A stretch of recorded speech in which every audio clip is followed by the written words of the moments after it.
everyone, good morning. Please read with me.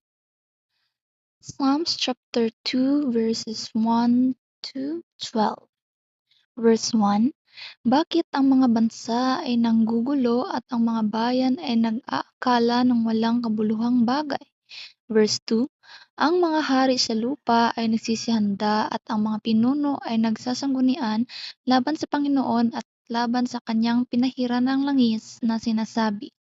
Verse 3, lagutin natin ang kanilang tali at ating iwaksi ang kanilang mga panali sa atin. Verse 4, siyang nauupo sa kalangitan ay tatawa, ilalagay sila ng Panginoon sa kakutyaan.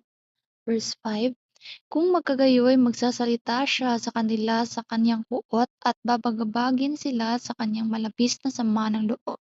Verse 6, gayunmay inilagay ko ang aking hari sa aking banal na bundok ng Sion.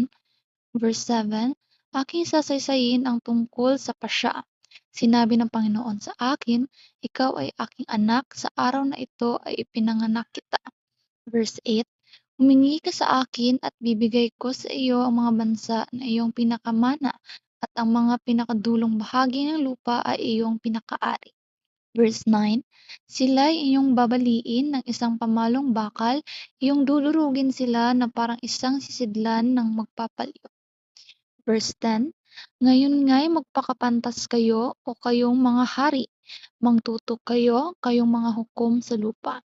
Verse 11, kayo'y maglingkod sa Panginoon na may takot at manggalak na may panginginig.